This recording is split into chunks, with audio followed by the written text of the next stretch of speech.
Hi guys, it's Chris calling. Welcome back to my channel. I hope you're doing all really well. I was thinking the other day, how does Eurovision come and go so fast?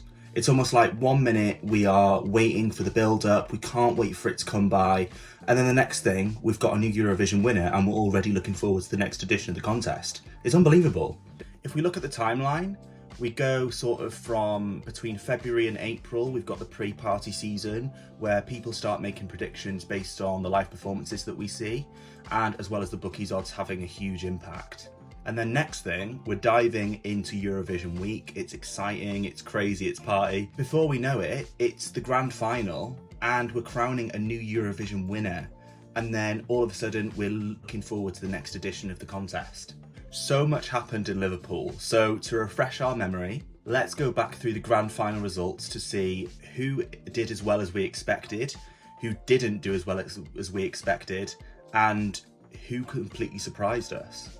Before we get started, this is only the beginning of my Eurovision series here on YouTube, and it's only going to keep getting more exciting the more we make our way towards Eurovision 2024. So if you haven't already, I'd really appreciate it if you give this video a like and subscribe to my channel so you don't miss any of my upcoming videos. We're going to start with the scoreboard of the grand final from last place and finish up at the top. So try and make things as positive as possible. Just as a disclaimer before this, I will just base my own opinions off this scoreboard. And also I believe that there were no bad entries in this grand final. The way that Eurovision has evolved, especially in the last 5 to 10 years, it's such a competitive competition now. Every country who enters Eurovision now sends quality entries with performers that have nothing but pure talent. Okay, so in 26th place, last place, was Germany. Now, it actually pains me to say this because Germany haven't done that well in Eurovision for the last couple of years, and I really thought this entry was quality. I thought it had a real great televote impact before we got to Eurovision, and I just thought it would do a lot better than it has. So Germany came 26th overall with 18 points, and they got 3 points with the jury and were 26th. And then with the televote, they were 24th and they got 15 points. You know, this is a real shame because I thought this entry gave real Lordi 2006 vibes. And because of that, I genuinely thought that more people would get behind this. But it was a strong field. Like I say, there were no bad entries in this grand final at all. I thought they were all super quality. So it's just such a shame. I don't know the reason for why Germany came last, but I'm hoping that they can bring something next year that can, you know, take us back to the Lena days of 2010 and maybe Germany can come out on top again. I really hope they can. All right, 25th place, United Kingdom. I mean, we've been here before.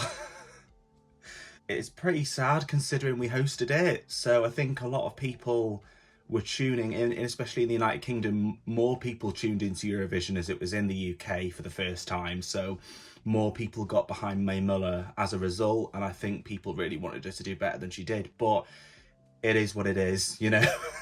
So we came 25th and we got 24 points overall. We came 22nd with the jury with 15 points, and we came 25th with the televote with only 9 points. When I Wrote a Song came out, I genuinely was really excited because I thought, oh my gosh, it's a banger. It's going to translate so well in Liverpool, like hosting, performing in front of a home crowd. We're going to get top 10. It's going to be really good. Mae Muller, such a lovely girl, so nice, so down to earth. And she can sing. She's performed live on tour with Little Mix as one of their supporting acts, and she's got experience. She's performed in live arenas before, so I think a lot of us weren't really nervous before to see how she would perform.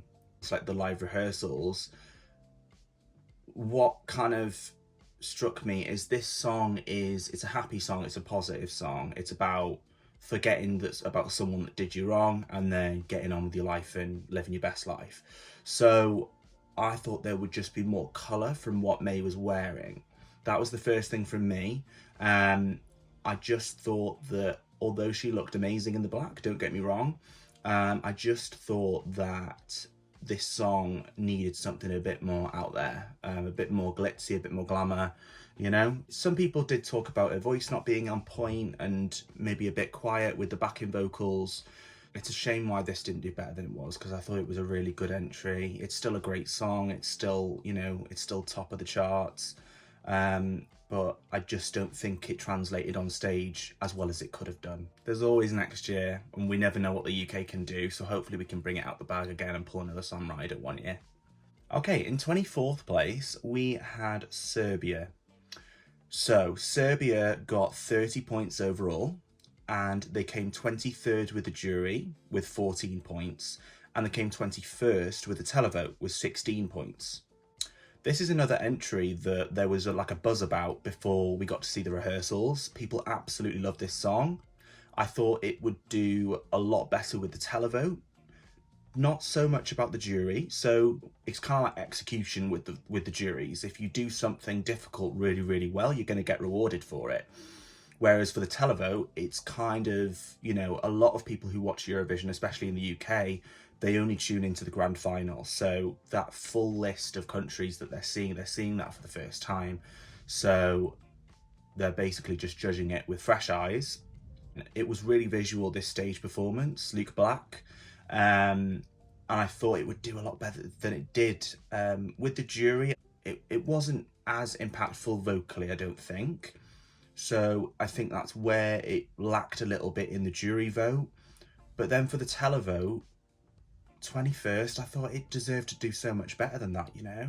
The staging was unique. It was almost like this electronic, bassy kind of number, which I really enjoyed. I thought it translated really well on stage as well when I saw it live in Liverpool. They did do better with the televote, so they at least got some points. They got 16 points, which was more than other countries. So yeah, they did well in that respect. In 23rd place, one of my favourites this year, Portugal. And I really wish they'd done better, but to be honest with you, I was just over the moon when they advanced to the final.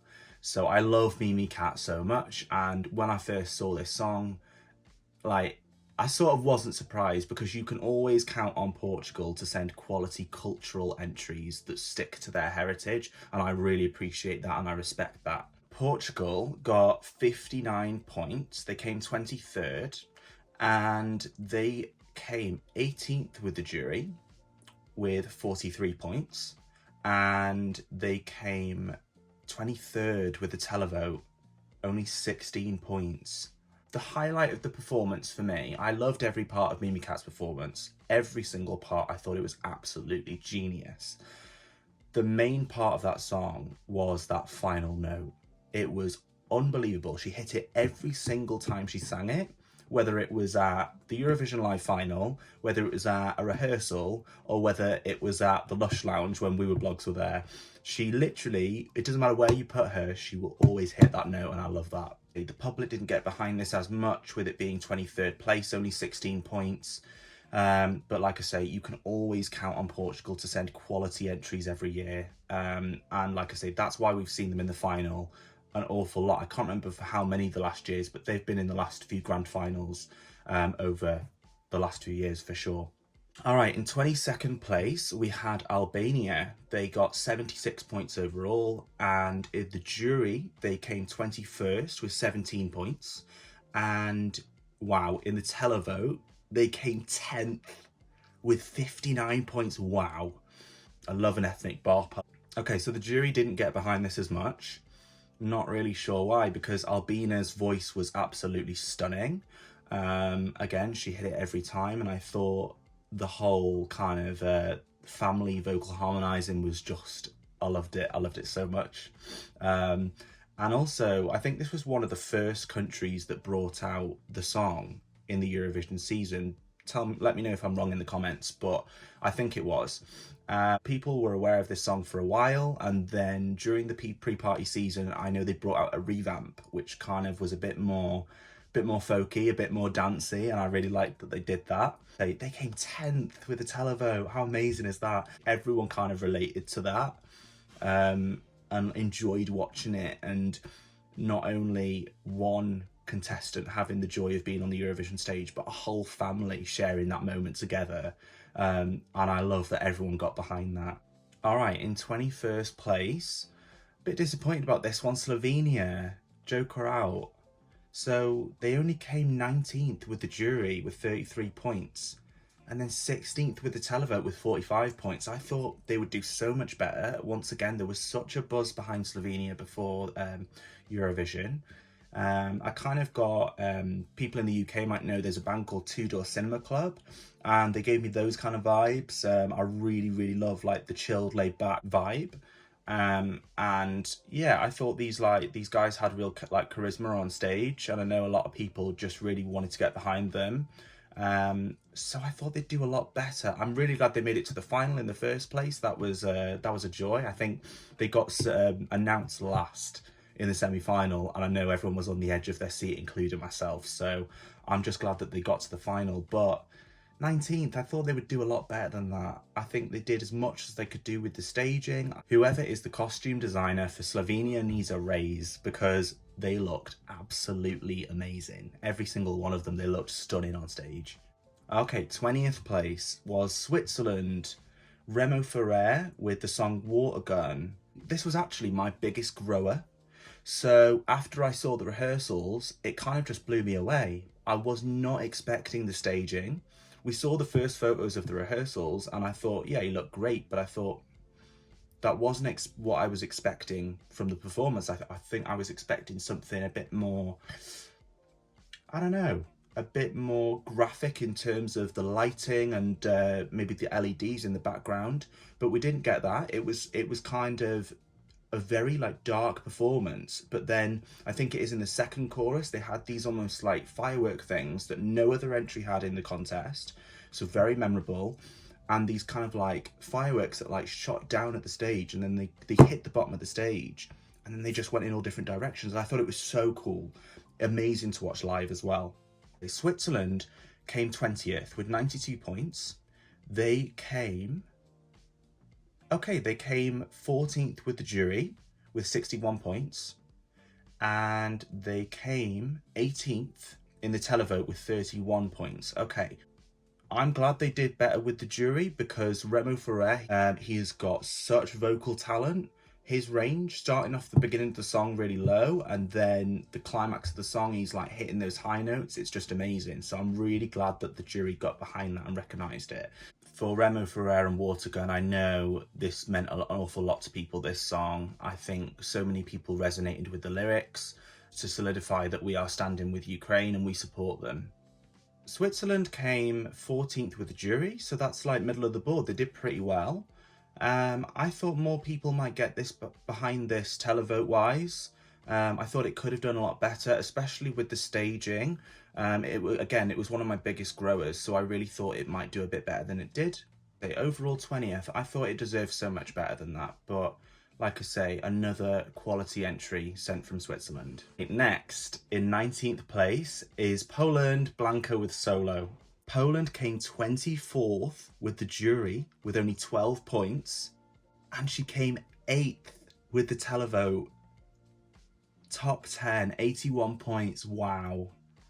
So, okay, so this one I'm kind of not surprised at, but I'm glad that it did as well as it did with the televote, because once people knew that Blanka was representing Poland, it was kind of like we accepted it and we just wanted Blanka to do the best that she could. So Blanka didn't do too well in the jury, 24th place.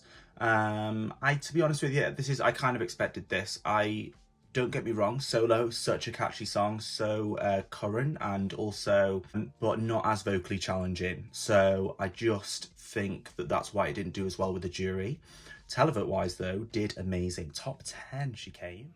Hi guys, it's Chris calling from the future here.